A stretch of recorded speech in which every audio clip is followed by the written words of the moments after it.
తాకట్టులో ఉన్న బంగారాన్ని విడిపించి ఆ రోజు ఆన్లైన్ రేటుకే మేము కొంటాం. Sharma gold company.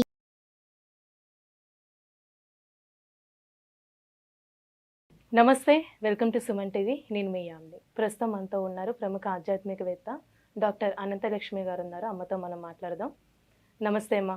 నమస్తే తల్లి. అమ్మ, ముందుగా మీకు క్రోధీనామ సంవత్సర ఉగాది శుభాకాంక్షలు అమ్మా. అమ్మ, మీకు కూడా, ప్రేక్షకులకి, అంతేకాదు తెలుగు ప్రజలందరికీ కూడా క్రోధినామ సంవత్సర ఉగాది శుభాకాంక్షలు. అమ్మ, అసలు ఉగాది అంటే ఏంటమ్మా? అసలు మన ఉగాది అనేది మనం ఎందుకు జరుపుకోవాలి? ముందుగా ఉగాది అన్న పదం యుగాది అనే సంస్కృత పదం నుంచి వచ్చింది అని చెప్తారు. యుగములకు ఆది, మొదలు అనే అర్థంలో. కానీ దానికన్నా కూడా ఏం చెప్తారంటే, ఊ అంటే నక్షత్రమట, గా అంటే గమనంట, ఉగ ఆది నక్షత్ర గమనాన్ని లెక్కించటం మొదలుపెట్టింది అని. మనిషికి ఆలోచన ఉంది కదా, ఆలోచన వచ్చిన తర్వాత లెక్కలేస్తూ ఉంటాడు ప్రతిదానికి. ఆ లెక్కలేయడం మొదలెట్టాక అసలు ఈ భూమి ఎప్పుడు పుట్టింది, ఇట్లాంటి లెక్కలన్నీ వేసుకున్నాడు. అలా వేసినప్పుడు మహర్షులైనటువంటి వారు, ఋషి అంటేనే మనం కంటితో, ఈ కంటితో చర్మచక్షువుతో చూడలేనటువంటి దానిని చూడగలిగిన వాళ్ళని మహర్షులు అంటారు. అటువంటి వాళ్ళు దర్శనం చేసి, వాళ్ళ చూపుని దర్శనం అంటారు. దర్శనం చేసి సృష్టి ఎప్పుడు ప్రారంభమైందో లెక్క కట్టారు. ఆ లెక్క కట్టి దాన్ని, ఆ లెక్కలను ఎలా కట్టారంటే నక్షత్రాల యొక్క కదలికను అనుసరించి కట్టారు. ఎందుకంటే మనం లెక్కలేస్తాం, ఏదో మనం ఒక యుగం అంటాం, తర్వాత ఇప్పుడు క్రీస్తు శకం అంటున్నాం. ఇవి రాను రాను మారిపోవచ్చు. క్రీస్తు శకానికి ముందేం లెక్కలేసాం, వేరే యుగాలు ఉండేవి. అట్లా మారిపోతూ ఉంటాయి రాజకీయ కారణాల వల్ల, సాంఘిక కారణాల వల్ల. ఇవేం మారకుండా ఉండేది నక్షత్రాల యొక్క స్థితి. దాన్ని అనుసరించి లెక్కలు కడితే ఎప్పుడూ కూడా మార్పు రాదు. దాని రకంగా లెక్క పెట్టడం మొదలుపెట్టి అలా వెనక్కి చూసి సృష్టి ఎప్పుడు ప్రారంభమైంది, భూగోళం ఎప్పుడు ప్రారంభమైంది అని లెక్క కట్టుకుంటే మన ఋషులు చెప్పినటువంటి ప్రకారం 1,97,49,124 సంవత్సరాలు పూర్తయి 125వ సంవత్సరంలో రేపు ఉగాది అంటే ఈనాడు, ఉగాది నాడు ప్రవేశిస్తూ ఉంది. ఎంత జాగ్రత్తగా మన వాళ్ళు లెక్కలు కట్టి చెప్పారో చూడండి. దీన్ని కలియుగాలతో లెక్క చెప్పుకున్నట్టయితే కలియుగం ప్రారంభమై 5,124 అయి 125వ సంవత్సరం మొదలైంది కలియుగం నుంచి. అసలు భూమి ప్రారంభమై పుట్టిందప్పుడు అంటే భూమి యొక్క పుట్టిన రోజుగా మనం ఉగాదిని జరుపుకుంటున్నామమ్మా. ప్రతి సంవత్సరం ఇంకా ఉగాది జరుపుకుంటున్నామంటే భూమి యొక్క పుట్టినరోజుగా మనం లెక్క కట్టుకోవాల్సి ఉంది. అందువల్ల నక్షత్ర గమనాన్ని అనుసరించి లెక్క పెట్టడం మొదలు పెట్టిన రోజు ఉగాది. ఆ లెక్క ప్రకారం ఇక అప్పుడే ఎందుకు మొదలైంది, ఈ రోజే ఎందుకు లెక్క మొదలు పెట్టాలి అనే సందేహం కనుక వచ్చినట్టయితే దానికి కూడా మనకి మన శాస్త్ర గ్రంథాలు చక్కని నిదర్శనాలు చూపించాయి. అందులో ఏమిటంటే చైత్రే మాసే జగద్బ్రహ్మ ససర్జ ప్రథమేహని శుక్లపక్షే సమగ్రంతు తథా సూర్యోదయే సతి వత్సరాదో వసంతాదో రవిరాజ్యే తదైవచ. అంటే ఈ జగత్తుని బ్రహ్మ పూర్తి చేశాడు సృష్టి చేయడం. ఎప్పుడు సృష్టి కార్యం అనేది పూర్తి చేశాడు? చైత్రే మాసే, చైత్రమాసంలో. ఎప్పుడు? శుక్లపక్షే, శుక్లపక్షంలో. వత్సరాదో వసంతాదో, వత్సరానికి సంవత్సరానికి మొదలు వసంత ఋతువుకు మొదలు అయినప్పుడు శుక్లపక్షే అంటే ఇక్కడ మళ్ళీ అక్కడ చెప్పిన దగ్గర పెట్టుకుంటే వసంత ఋతువులో చైత్రమాసంలో శుక్లపక్షంలో మొదటి రోజు అంటే పాడ్యమి నాడు సూర్యోదయే సతి, సూర్యోదయ సమయంలో ఆయన ససర్జ చక్కగా పూర్తిగా సృష్టి చేయడం అనేది పూర్తి చేసి ఇక నుంచే సృష్టి మొదలు అన్నట్టు ఆయన. అంటే ఇంకా ఈ భూగోళం, దీని మీద మానవులే కదా సమస్తమైన జీవులు, వీళ్ళందరూ తిరగడం మొదలవుతుంది అని చెప్పినటువంటి రోజు. అందువల్ల ఎప్పుడు చేసుకోవాలి సంవత్సరాది అంటే సంవత్సరాన్ని లెక్క పెట్టడం వసంత ఋతువు, చైత్రమాసం, శుక్లపక్షం, పాడ్యమి తిథి సూర్యోదయంతో ఉండాలి. అప్పుడు అప్పటి నుంచి లెక్క పెట్టుకోవడం మొదలైంది కనుక చైత్ర శుద్ధ పాడ్యమిని మనం ఉగాదిగా లేక సంవత్సరాదిగా జరుపుకుంటూ ఉన్నాం. అమ్మ అసలు ఈ యుగాది రోజు మనం చేయవలసిన నియమాలు ఏంటి? అసలు చేయకూడని పనులంటే ఏంటమ్మా? ఉగాది నాడు సంవత్సరం మొదటి రోజు గనక ఉమ్, మొదటి రోజు ఎలా ఉంటే సంవత్సరం అంతా అట్లా అలానే ఉంటుందని ఉంటుంది మనకి అంటారు. నమ్మకం. పుట్టినరోజు అవనివ్వండి, ఏదైనా సరే ఉమ్, ప్రారంభం. కనుక ఇది ప్రారంభ దినం గనక ఈనాడంతా శుభంగా ఉండాలి అని అనుకుంటాం. అందుకని సూర్యోదయానికన్నా ముందే లేచి అభ్యంగన స్నానం చేస్తాం. ఉమ్, అభ్యంగన స్నానం అంటే తలకి నూనె రాచుకుని చక్కగా తల రుద్దుకుని స్నానం చేయడం అభ్యంగన స్నానం. అభ్యంగన స్నానం తర్వాత నూతన వస్త్రధారణం, ఉమ్, కొత్త బట్టలు కట్టుకోవాలి. ఆ తరువాత దేవుడి ఇంట్లో దేవుడి మందిరంలో కానీ లేక దేవాలయానికి కానీ వెళ్ళి ఉమ్, అక్కడ నమస్కారం చేయాలి. ముందు ఇంట్లో చేసుకోవాలి. చేసుకుని దేవుడికి ఉగాది పచ్చడి నివేదన చేసి ప్రసాదంగా స్వీకరించాలి. ఉమ్, ఇంటి పైన ఒక జెండా ఎగరవేయాలి. అంటే జెండా ఎందుకు ఎగరేస్తాం? ఉమ్, ఆనందానికి సంకేతం. ఉమ్, జెండా ఇది సంతోషంగా ఉంటే జెండా ఎగరేస్తాం. ఎవరైనా దేశ నాయకులు చనిపోతే ఏం చేస్తామమ్మా? జెండాని కిందకి దించుతాం. ఉమ్, అంటే సంతోషానికి సంకేతం జెండా ఎగరేయటం. ఉమ్, ఎందుకో మనకి కాలగర్భంలో అది గతించిపోయింది. ఎక్కువ ఎక్కువ మనం వినలేదు. జెండాలు ఎగరేయడం ఉత్తర దేశంలో ఉంది కానీ మన దగ్గర లేదు. ఉమ్, ఆ తరువాత చేయవలసింది ఏమిటంటే మిగిలిన పండగల కన్నా భిన్నంగా చేసేటటువంటిది పంచాంగ శ్రవణం. అమ్మ ఇప్పుడు పంచాంగం అనేది అందరి ఇళ్లలో ఉండాలి అంటే ఆ రోజు ప్రత్యేకంగా తెచ్చుకోవాలంటారా పంచాంగం అనేది? అంటే అంటే పంచాంగం అప్పట్లో చదవడం చేతైన వాళ్ళు, ఉమ్, ఇవాళ తిథి ఏమిటి అంటే చూడగలిగిన వాళ్ళు, వారం తెలుస్తూనే ఉంటుంది, నక్షత్రం చూసుకుని, నక్షత్రం మనం నిత్యం పూజలో చెప్పుకోం కానీ నక్షత్రం దేనికి? ఎక్కడికన్నా బయలుదేరుతుంటే తారాబలం చూసుకోవడానికి. ఇవి చేతైనటువంటి వాళ్ళు ఇంట్లో పంచాంగం పెట్టుకోవడం మంచిది. ఉమ్, ఇవి చేత కానప్పుడు ఎవరో ఒకళ్ళ దగ్గరికి వెళ్ళేటప్పుడు లేకపోయినా పర్వాలేదు కానీ ఉంటే మాత్రం ఎమర్జెన్సీకి ఇప్పుడు ఎవరో వచ్చారు పండితుడు, ఇవాళ ఈ నక్షత్రం మేము చెయ్యొచ్చా అంటే గబగబా ఇంట్లో పుస్తకం ఉంటే ఆయనకి ఇస్తాం. అందువల్ల ఇంట్లో పెట్టుకోవడం మంచిదే. పంచాంగం అంటే కాలానికి సంబంధించిన 5 లక్షణాలని చెప్పేది. ఉమ్, కాలాన్ని గుర్తించాలంటే 5 ఉంటాయి: తిథి, వార, నక్షత్ర, యోగ, కరణాలు.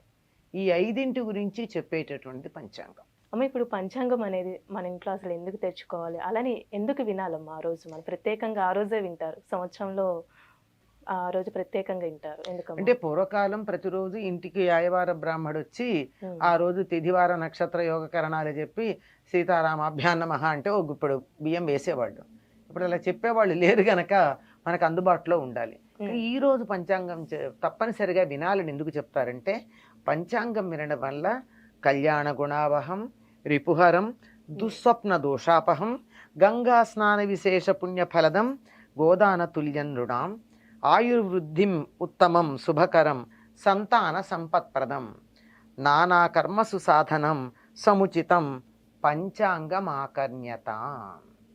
పంచాంగాన్ని వినాలయ్యా, మంచి శుభాలు కలిగిస్తుంది, శత్రువులు నాశనం చేస్తుంది, చెడు కళలు వస్తే దాని చెడ్డ కళల ఫలితాన్ని పోగొడుతుంది, గంగా స్నానం చేసినటువంటి ఫలితాన్ని లభింపజేస్తుంది, గోదానం చేసినటువంటి పుణ్యం కలుగుతుంది, ఆయుష్ని వృద్ధి చేస్తుంది, శుభాన్ని కలిగిస్తుంది, సంతానం యొక్క ఫలితాన్ని ఇస్తుంది, అన్ని పనులకి సాధనంగా ఉంటుంది. తప్పనిసరిగా వినాలి అంటారు. ఎందువల్ల అంటే తిథిని వినడం వల్ల తిథేశ్చ శ్రియమాప్నోతి. ఇవాళ ఫలానా తిథి అని వింటే పాడ్యమే అని విన్నాం అనుకో, ఆ విన్నందువల్ల నాకు మేలు కలుగుతుంది. వారాదాయుష్యవర్ధనం, ఇవాళ మంగళవారం అని విన్నామనుకో, ఆ విన్నందువల్ల నాకు మేలు కలుగుతుంది, ఆయువు పెరుగుతుంది. అలాగే నక్షత్రాధరతే పాపం, ఇవాళ ఫలానా నక్షత్రం అని వింటే దానివల్ల నాకున్న పాపం కాస్త నశిస్తుంది. యోగాద్రోగ నివారణం, యోగం ఏది అన్నది విన్నందువల్ల రోగం పోతుంది. కరణాత్ కార్యసిద్ధిశ్చ, కరణం వల్ల కార్యము సిద్ధిస్తుంది. కరణం అన్న పదంలోనే పని చేయడం ఉన్నది, ఆ కార్యం సిద్ధిస్తుంది. పంచాంగ ఫలముత్తమం, పంచాంగం యొక్క ఫలితం చాలా ఉత్తమమైనటువంటిది. ఇవి తెలుసుకోవడం వల్ల ఉపయోగం ఉంటుంది అని చెప్పారు.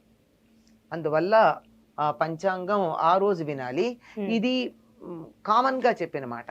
అసలు విషయం ఏమిటంటే పంచాంగంలో తిథివార నక్షత్ర యోగ కరణాలు మాత్రమే కాక ఈనాడు చెప్పేటటువంటి పంచాంగంలో ఆదాయ కందాయాలు చెప్తారు, రాజెవరు, మంత్రి ఎవరు ఇత్యాదులు చెప్తారు. వీటి వల్ల ఏమిటి లాభం అంటే, నాకు ఆదాయం ఎక్కువ వచ్చి ఖర్చు తక్కువ ఉందనుకో, అప్పుడు నేను దాచుకుని ఏదన్నా మంచి మంచి పనులు చేయడానికి ప్లాన్ చేసుకోవచ్చు. ఖర్చు ఎక్కువ ఉండి ఆదాయం తక్కువ ఉందనుకో, కొంచెం అప్పులు చేయకుండా జాగ్రత్త పడుతూ జాగ్రత్తగా ఉండడం అలవాటు చేసుకుంటాం. అంతేకాదు, ఈ సంవత్సరం ఏదో మంగళవారం వచ్చింది కనుక కందుల మీద ఏదో కుజుడు ప్రధానం పెడ, అప్పుడు ఏం చెయ్యాలి మనం? కందిపప్పు ముందే కొని తెచ్చి పెట్టుకోవాలి, లాభం. కంది పంట వేయడం తగ్గించుకోవాలి, లేకపోతే పంటలు పండవు. లేదా మన ప్రాంతంలో కంది పండుతుంది అని కనుక తెలిస్తే వెంటనే అన్ని పంటలు మాని కంది పంట వేస్తే వాడు లాభం వస్తుంది. కనుక ఒక సంవత్సరానికి సరిపడినటువంటి ప్రణాళిక, ఆర్థిక ప్రణాళిక, వ్యవసాయ ప్రణాళిక, మన నిత్య జీవితంలో చేసుకునే పనుల యొక్క ప్రణాళిక వేసుకోవడానికి పంచాంగం వినాలి. ఏదో ఫలానా అప్పుడు పుష్కరాలు ఉన్నాయి, ఫలానా అప్పుడు కత్తెర ఉంది, అప్పుడు గ్రహణాలు ఉన్నాయి, ఇవన్నీ ముందు తెలుసుకుంటే మనం ఆ సమయంలో పనులు పెట్టుకోం కదా. లేదా ఫలానప్పుడు ఏదో ఉంది అంటే పెళ్లి పెట్టుకోం కదా, శూన్యమాసం అని తెలిస్తే.